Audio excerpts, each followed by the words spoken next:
जी का जो बयान आया है वो आपने सुना और उसके साथ साथ यूबीटी में जिस तरह की सियासत महाराष्ट्र में जो देखने को मिल रहा है, संजय राउत लगातार ट्वीट भी कर रहे हैं, कुत्ता वफादारी इस तरह के ट्वीट कर रहे हैं। देखिए, मुझे लगता है उद्धव जी को संजय राउत को संभालना चाहिए। वो अपना मानसिक संतुलन खो चुके हैं और मैं तो आप लोगों से भी आग्रह करूंगा कि आप लोग भी ऐसा व्यक्ति जो इतनी ओछी घटिया बातें भाषा बोलता हो, उस व्यक्ति के इश्यूज को आप लोग भी उठाना बंद कीजिए। ये इस व्यक्ति की भाषा हो सकता है, ये व्यक्ति अपने घर परिवार में भी ऐसे ही बात करता हो, तो इस व्यक्ति को अपना मानसिक इलाज कराना चाहिए। अगर उद्धव जी नहीं करा सकते हैं तो हम इसका खर्चा वहन करेंगे, क्योंकि मानसिक संतुलन खो के फ्रस्ट्रेट हो चुके हैं और बहुत ही घटिया और ओछी भाषा का प्रयोग कर रहे हैं। और राजनीति हो या कोई भी देश का कोई भी अन्य क्षेत्र हो, वहां पे ओछे घटिया भाषा बोलने वालों का कोई जवाब नहीं होता है। राहुल गांधी ने सवाल खड़े किए, तो राहुल गांधी के बयान पर आप क्या? जिस व्यक्ति ने हिंदुस्तान की एक प्रतियोगी परीक्षा का फॉर्म नहीं खरीदा हो, वो छात्रों के हितों की ना तो बात समझ सकता है, ना उसको कहने का कोई अधिकार है। रही बात नीट की, कल पूरी पारदर्शिता और ईमानदारी के साथ कल परीक्षा का आयोजन होगा और योग्य लोगों को सीटों का आवंटन अंकों के आधार पर किया जाएगा। पर जो लोग नीट के छात्रों के ऊपर अपनी राजनीति चमकाने का प्रयास कर रहे हैं, उनसे मेरा एक ही सवाल है, जिंदगी में कभी कोई प्रतियोगी परीक्षा का फॉर्म भरा था? अगर नहीं भरा था तो ना तो आप प्रतियोगी परीक्षा देने वाले अभ्यर्थियों का भाव समझ सकते हो, ना उनके इश्यूज को समझ सकते हो। अपनी राजनीति चमकाने का प्रयास मत कीजिए।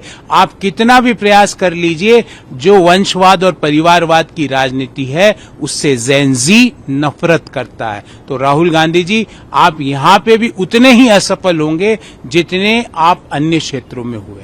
लेकिन सर, बीजेपी पर सीधे मल्लिकार्जुन खड़गे ये लगा रहे हैं कि बीजेपी तो व्यस्त है खरीदारी करने में और 16 महीने के उच्चतम स्तर पर खुदरा महंगाई है।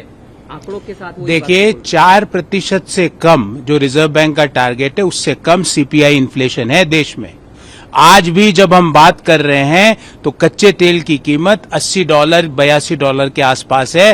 फरवरी 2026 में $69 $69 प्रति बैरल थी।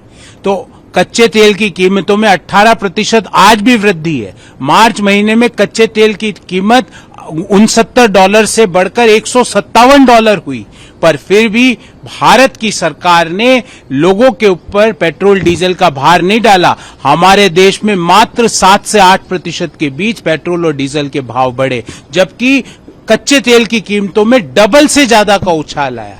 ये भारत की अर्थव्यवस्था की रोबस्टनेस है, ये भारत की अर्थव्यवस्था की रेजिलियंस है, ये भारत की अर्थव्यवस्था की स्ट्रेंथ है। ये मोदीनॉमिक्स की नीतियों का जो आउटपुट है, परिणाम है, उसका अच्छा परिणाम देश को देखने को मिल रहा है। खड़गे साहब आंकड़ों के साथ बात कर रहे हैं तो $680 बिलियन का फॉरेक्स रिजर्व है। सीपीआई इन्फ्लेशन रिजर्व बैंक के टारगेट 4% से कम है। फिस्कल डेफिसिट 4.3% है। भारत की अर्थव्यवस्था मौजूदा वित्तीय वर्ष में 6.5% से बढ़ने की आशा, अनुमान दुनिया भर की एजेंसीज, जिसमें वर्ल्ड बैंक, IMF ने बताया। अब ये बताइए, दुनिया की सबसे तेजी से बढ़ती हुई बड़ी अर्थव्यवस्था भारत है। भारत की अर्थव्यवस्था में इन्फ्लेशन 4% से कम है।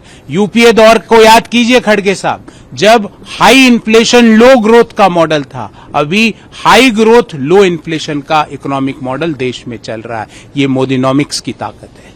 उधर सर एक तरफ डोनाल्ड जी की, लेकिन कांग्रेस ये आरोप लगा रही है कि इजराइल प्रेम जो है। देखिए, कांग्रेस को शाम को 4 बजे आधे घंटे का रोज ट्यूशन शशि थरूर से तो करें, औरों की बात नहीं सुने, अपने पार्टी के सांसदों की तो बात सुने।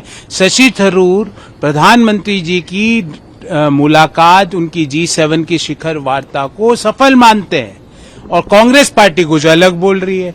रोज शाम को राहुल जी 4 बजे जाओ, स्लेट और पट्टी लेकर, और थरूर साहब से फॉरेन पॉलिसी का ज्ञान लो और उसके बाद वक्तव्य जारी करो। आपका ज्ञान है नहीं, आपके पास कोई अनुभव है नहीं फॉरेन पॉलिसी का, और जो व्यक्ति आपकी पार्टी में है उसकी बात आप सुनते नहीं हो।